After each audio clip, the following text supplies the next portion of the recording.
is a moment that changes everything. It looks small on the outside. I don't want my picture taken while I'm eating. A simple no. And then someone says, this isn't about you. It is always about me. Consent is about the person inside the body. When you have survived violation, your no is sacred. It is not up for debate. It is not up for commentary. It is not a personality flaw. It is not woke. It is not political. It is sovereignty. There are people who feel entitled to access. To your time. To your energy. To your body. To your story. To your service. And when you interrupt that entitlement with a no, they sometimes push back. They minimize. They mock. They reframe. They try to make your boundary about them. But here is what I know now. If my no makes you uncomfortable, that discomfort belongs to you. My nervous system remembers what it felt like when no meant nothing, and I will never live there again. That does not mean I explode. That does not mean I burn everything down. It means I withdraw access.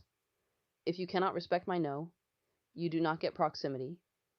If you mock my service, you do not get my story. If you dismiss my boundaries, you do not get my labor. I am not available for caretaking that was never consented to. I am not available for political baiting in my own nervous system. I am not available for being rewritten. My body is not a debate. My history is not a talking point. My no is not an invitation to argue. It is a door, and I choose who walks through it. Today's track is not your narrative from Crown Without Permission, because the moment you stop defending your existence is the moment you reclaim authorship. This song is not about fighting louder. It is about stepping out of someone else's storyline and standing fully.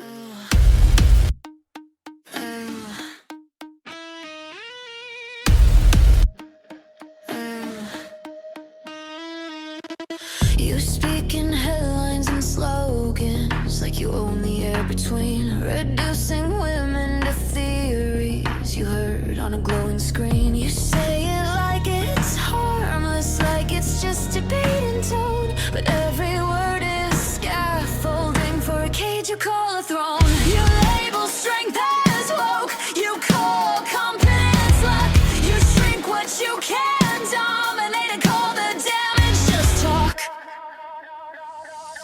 I am not your narrative, not your cultural prop, not the proof of your grievance, not the target you crop. You don't get to rewrite me with buzzwords and fear. I existed before your outrage, and I'll exist after you're clear. Exist after you're clear.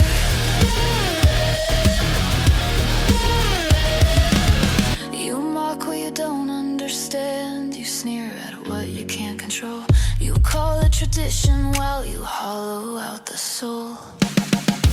Anything led by women becomes your favorite threat. You fear what stands without you and call it unearned respect. But insecurity sounds louder when it wears authority, and protection is the spotlight on fragile identity. I am not your narrative, not your manufactured blame, not your political shorthand for the limits of your frame. You don't get to define worth from the comfort of your chair. My existence isn't debatable just because you're scared. When women serve, you call it diversity. When women lead, you call it agenda. When women endure, you call it exaggeration. Your vocabulary is not